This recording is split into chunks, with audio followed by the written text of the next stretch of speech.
There's a question that lingers like a shadow in the mind of anyone who's ever gone no contact with an avoidant partner. How long should I wait before reaching out? The silence between you feels endless, stretching into a void where your own thoughts become louder than their absence. And in that silence, something dangerous can happen. You begin to mistake the quiet for meaning. You wonder if they're missing you, if they're hurting, if the distance is softening their defenses or hardening them against you. You begin to weigh days like evidence, as if love could be measured by the calendar. But here's the truth. No one tells you for the avoidant, time does not work the way you think it does. Their silence is not the same as your silence. You may feel it as a suffocating void, a space you want to close, a wound that aches to be healed. For them, silence often feels like relief. It is not a countdown to their return. It is a return to their comfort zone. And if you don't understand this, you can wait forever and still misread the meaning behind their distance. So the real question isn't how long should you wait before reaching out? The real question is, why are you waiting at all? Are you waiting because you believe their absence will finally teach them to value you? Are you waiting because you've been conditioned to believe that patience is proof of love? Or are you waiting because you don't trust your own worth enough to decide that the silence itself is your answer? I want you to imagine this. An avoidant person sits in their own apartment, scrolling their phone, feeling a sense of calm because no one is asking anything from them. Meanwhile, you're on the other side of town, staring at the ceiling, timing the gaps between their responses, wondering what each hour means. Do you see the imbalance? One person experiences the silence as peace. The other experiences it as torment. And still, you ask yourself, should I break it first? Should I reach out and bridge the gap? What if the answer isn't in the waiting at all? What if the power isn't in how many days or weeks pass, but in how you use that time to shift the question from when will they come back to what am I building in myself while they're gone? Here's what you need to know. No contact is not punishment, and it is not a trick. It's not a silent game of chicken to see who breaks first. No contact, when rooted in clarity, is a nervous system reset. For you, yes, but also, paradoxically, for them. An avoidant lives in a constant state of hypervigilance when it comes to intimacy. The closer someone gets, the more their nervous system interprets it as threat, as if love itself is something dangerous. It isn't rational, it isn't conscious, but it's deeply wired. So when you were close, when you wanted more consistency, when you leaned in, when you reached for intimacy, they felt pressure mounting in their chest. And in their body, that pressure registered as suffocation, even when all you were asking for was the kind of connection any healthy relationship requires. So when you step back, when you cut contact, something fascinating happens. Their system exhales. That suffocation sensation recedes. But here's the twist. In the beginning, they don't miss you. They feel calmer. They feel space. And this is why breaking no contact too soon always collapses your power, because in their nervous system, they are still enjoying the relief. Imagine it like this. You stop knocking at their door. At first, they revel in the silence. The constant reminder that someone wants from them, that someone expects of them, is gone. They stretch out in that quiet like someone sinking into a hot bath. If you reappear too quickly, they don't experience your presence as love. They experience it as intrusion. They haven't had enough time for absence to register as loss. But if you hold, if you stay in your lane, something subtle begins to shift. Relief fades. Familiar patterns of avoidance give way to a new sensation, curiosity. They start to notice the space is not just quiet, it's empty. The very same silence that once comforted them now begins to sting. And that sting is the seed of missing you. Do you see the difference? If you reach out in the relief stage, you confirm their worldview. Closeness equals pressure, distance equals safety.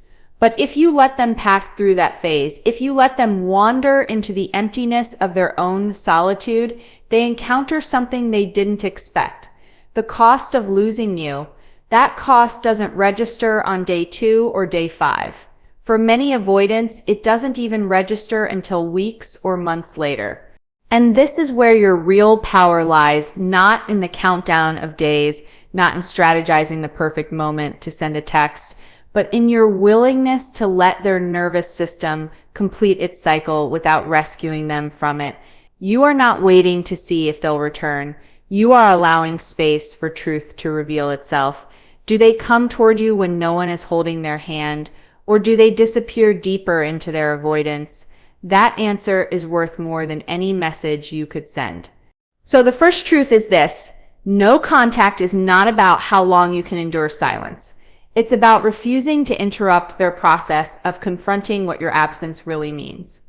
Here's the trap most people fall into when they go no contact. They think the silence is about the other person.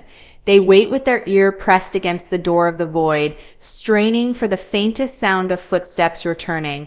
Every hour becomes a test of patience. Every day becomes proof of endurance. But do you realize what that does to you? It keeps your nervous system locked in orbit around someone who has already stepped back. You may not be reaching out, but your whole life is still reaching for them. This is where no contact becomes dangerous, because instead of liberating you, it quietly enslaves you. You trade texts for fantasies, calls for countdowns, closeness for obsession. On the surface, you look strong because you're holding the line. But inside, you're starving, waiting for a signal that may never come. And this is where you need to ask yourself the most radical question of all. What if the silence isn't for them, it's for me? What if this gap in communication is not a punishment to them, but an initiation for you? What if it's the first time in this entire dynamic where you get to put the energy back into yourself instead of pouring it endlessly into someone who cannot hold it? Think about it. Every time you checked your phone, every time you replayed the last conversation, looking for hidden meaning, every time you wrote a message and deleted it, all of that energy has been leaving you. No contact is the moment where you reclaim it. It's not about how long you can hold out. It's about what you do with the energy you've been hemorrhaging. This is the mirror effect of silence. In the absence of their voice, you finally hear your own. In the absence of their validation, you finally feel the ache of your own unmet needs. That ache isn't weakness, it's revelation. It shows you where you've been outsourcing your worth, where you've been mistaking their distance for your deficiency. And here's the real transformation. If you use this time to rebuild yourself, to ground back into who you are without their gaze, you stop waiting altogether. You no longer pace the length of no contact, measuring the distance until reunion. You begin walking a different path entirely, the one that says, if they come back, they'll find me standing stronger, clearer, unshakable. And if they don't, then the silence has already given me my answer. Do you feel the power in that? Suddenly, no contact is not a holding cell. It's a training ground. It's where you learn to sit with longing without letting it devour you. It's where you practice feeding yourself the very validation you were begging from them. It's where you begin to stand in a love that does not beg, that does not chase, that does not collapse at the sound of silence. And once you begin to taste that strength, you realize the question was never, how long should I wait before reaching out? The real question becomes, how long am I willing to keep abandoning myself for someone who has already turned away? If this is landing for you, subscribe. We're just getting started. Here's where the story gets interesting. At first, as I said, your silence feels like oxygen to an avoidant. They bask in the absence of demands. They feel safe again. But as time stretches on, something unexpected starts to happen. Their nervous system, which once equated your presence with pressure, now begins to notice your absence with unease. Avoidants live in contradiction. They fear closeness, yet they crave it. They run from intimacy, yet they feel hollow without it. So while your silence initially feels like freedom, it eventually exposes the emptiness underneath. This is where the shift begins. Suddenly, they find themselves thinking of you not because you knocked at their door, but precisely because you didn't. And here's the irony. Avoidants are often more triggered by your absence than by your presence. When you step back without explanation, their mind begins to search for meaning. Why aren't you reaching out? Did you move on? Did you realize you don't need them anymore? Did you finally see through their walls? These questions swirl in the background, whether they admit it or not. But make no mistake, how they handle this stage reveals everything. A truly avoidant person with little capacity for growth may double down. They may numb harder, retreat further, or distract themselves endlessly. In other words, they may let your absence confirm their belief that connection is dangerous and temporary. If that's the case, the silence does its job. It shows you the truth you need to see. On the other hand, an avoidant with even a small desire for intimacy will feel a different tug. They may not rush back with open arms, but the stillness of your absence begins to pinch. They begin to wonder about you, sometimes in ways that surprise even them. And this wondering is the seed of pursuit. It may come slowly, awkwardly, unevenly, but it will come if they're truly capable of connection at all. This is why no contact is so powerful. It flushes out the truth. You're no longer guessing how they feel when you're doing all the work to sustain the bond. You're no longer convincing yourself that crumbs are a feast. In silence, their patterns speak louder than any words ever could. Do they step toward the emptiness you left, or do they let it close in without resistance? That's not mystery, that's clarity. And here's the hardest part to swallow. Sometimes the silence reveals that they were never going to step toward you. Sometimes it exposes just how committed they are to their own avoidance. But isn't that better to know? Isn't it better to see reality clearly than to spend years bargaining with the ghost of potential? So when you ask, how long should I wait before reaching out? Remember this, your silence isn't just time passing. It's a test they can't cheat. Their reaction to your absence is the truest indicator of their capacity to hold your presence. And that truth, however it shows up, is worth far more than any temporary relief you'd get from breaking the silence too soon. Most people misunderstand silence. They think it's just the absence of action, like you're doing nothing. But in reality, true silence, the kind you hold with intention, is one of the loudest statements you can ever make. It's not passive, it's not weak. It's a declaration, one that reverberates louder than 1,000 desperate texts. When you hold your ground in no contact, you are training both yourself and the avoidant. You're training yourself to stop bleeding your energy into someone else's avoidance. You're training your nervous system to sit with the discomfort of not reaching, not fixing, not chasing, and to survive it. And at the same time, you're training the avoidant to see you differently. You see, an avoidant expects you to fold. They expect you to keep the lines of connection alive because that's what's always happened. They've learned through experience that they can withdraw and you'll bridge the gap. You'll soften, you'll explain, you'll pursue, and as long as you do, their pattern never gets disrupted. They get to maintain their distance without ever facing the cost of losing you. But when you hold silence with strength, you flip the script. You break their expectation. Suddenly, you're no longer the one dancing around their walls. You're no longer cushioning their retreat with your pursuit. And this is shocking to them. It disrupts the silent agreement they've come to rely on, that you'll always be the one to close the distance. And let's be clear, this disruption doesn't just change how they see you. It also changes how you see yourself. Because every day you hold your silence with intention, you're building a new identity. You're proving to yourself that you can withstand the pull of old patterns, that you can live without begging for scraps of attention, that you are not dependent on the next message to decide your worth. This is why silence is never neutral. Every moment you hold it, something is being rewired.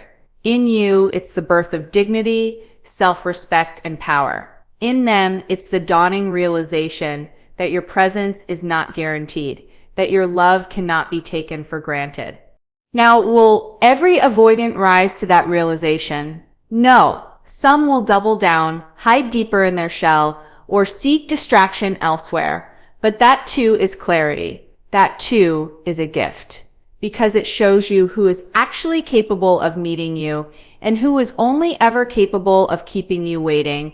The beauty is this: when silence is chosen consciously, you cannot lose. If they recognize your worth and step forward, they meet you from a place of respect.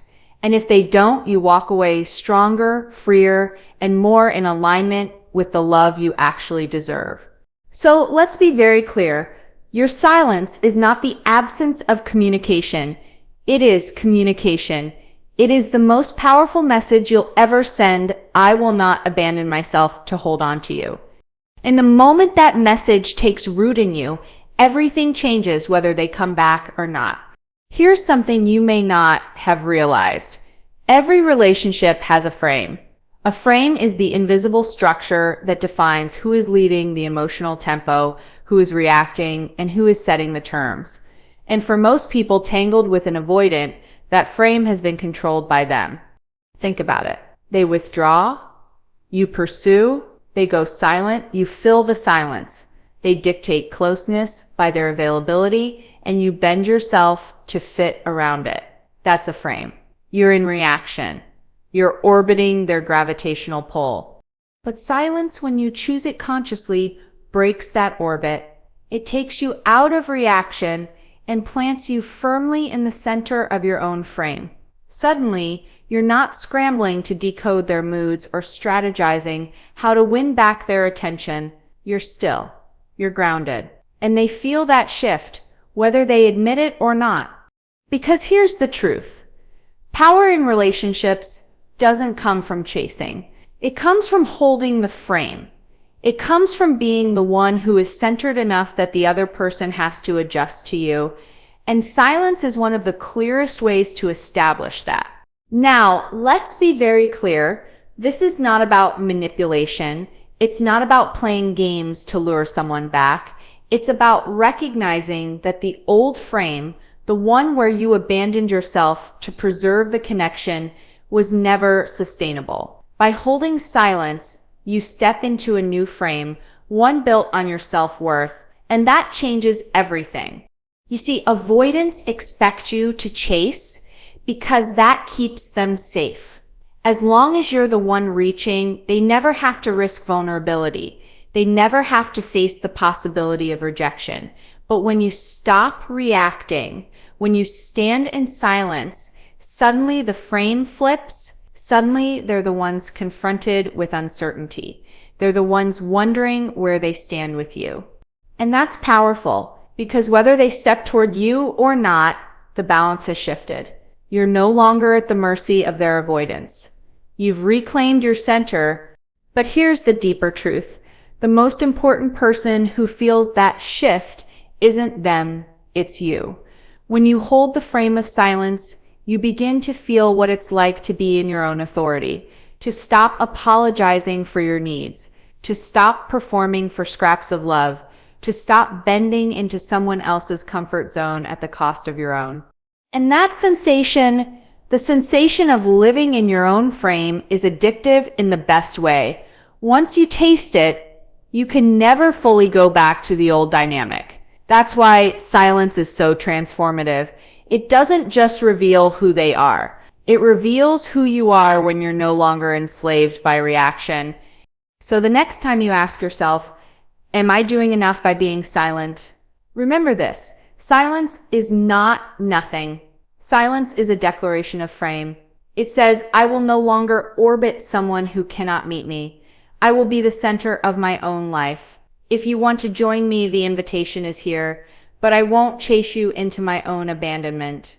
That is power. That is the frame shift. And once you embody it, no one can take it from you. Here's the deepest truth of all. No contact is not about the avoidant. Not really. It may begin that way. You hold silence because you want them to miss you, to regret, to return. You imagine them scrolling through old photos, wondering if they made a mistake. And yes, sometimes that happens. But if you stay on this path long enough, something bigger takes place. The silence stops being about them at all. It becomes about you. Because as the days stretch on, you start to feel a new kind of clarity. You notice how much of your identity used to be wrapped around their validation. How much of your joy rose and fell depending on whether they leaned in or pulled away. And in that recognition, you begin to taste something radical: freedom. Freedom from begging for love. Freedom from shrinking yourself to avoid rejection. Freedom from defining your worth through someone else's capacity to stay. This is the real purpose of silence. It rewrites your relationship blueprint. It shows you in real time that you can survive the withdrawal, the ache, the longing, that you can stand without collapsing, breathe without begging, love yourself without borrowing their crumbs. And once that knowledge sinks into your bones, you are never the same again. Because here's what shifts. You stop asking, will they come back? And you start asking, do I even want them to? You stop waiting for the text and start watching yourself grow stronger day by day. You stop obsessing over what they're doing in the silence and start noticing what you're creating in it. And here's the miracle: when you reach that point, you can no longer lose. If the avoidant returns, they will meet a woman who is no longer willing to abandon herself. A woman whose silence has taught her to stand in her own power. And if they never return, you've already won, because you've reclaimed the love you were trying to squeeze out of someone who couldn't hold it. This is why silence is sacred. It's not punishment. It's not manipulation. It's initiation. It's the fire that burns away illusion and leaves only truth. It shows you who they are without your pursuit. And more importantly, it shows you who you are when you stop chasing, stop waiting, and start living. And maybe that's the greatest surprise of all. You enter no contact thinking it will teach them a lesson. But the real lesson is for you. The silence doesn't just expose the avoidant. It awakens the part of you that will never again settle for half love, half presence, half respect. So the next time you find yourself in that stillness, remember, this is not a void. This is a rebirth. This is not the end of love. It's the end of losing yourself. And from here on, whether they come back or not, you are never again the same. So let's breathe this in together. We've walked through 6 powerful shifts, and by now you can feel it. The silence isn't empty at all. It's alive. It's a mirror, a training ground, a revealer of truth. We began by seeing how no contact is not some random game of punishment, but a direct reflection of the avoidance nervous system. For them, your silence feels like safety at first, but over time it becomes the very echo that confronts their deepest fear of losing connection. Then we shifted the lens to you. How the silence is not meant to enslave you, but to free you. How it stops being about counting the hours until they return and starts being about redirecting all that energy back into yourself, your healing, your clarity, your rebirth. We went deeper and uncovered how avoidants interpret your silence over time, how it flushes out the truth of their capacity. Do they step forward into the emptiness, or do they let the silence swallow the bond without a fight? That clarity, painful or not, is a gift. From there, we revealed that silence is not passive, it's active, it's not weak, it's strong, it's not nothing, it's everything. Every day you hold your silence with intention, you are retraining yourself to stop abandoning your own worth. And you are retraining them to see you as someone who will not carry the weight of connection for both of you. And then came the frame shift. The moment you realize silence is about who holds the center of gravity, no longer orbiting around their avoidance, no longer reacting to their moods, you become the frame, the steady center. The one who decides that's power, that's dignity, that's alignment. And finally, we arrived at the deepest truth. Silence isn't really about them at all. It begins as a strategy, but it ends as a transformation. It rewires your entire relationship blueprint.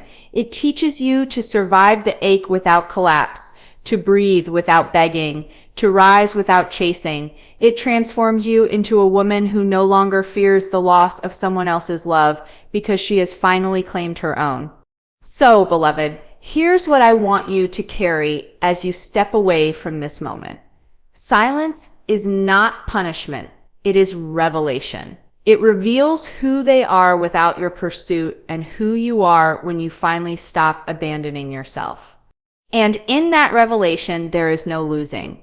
If they come back to a woman who is no longer afraid to hold her own center.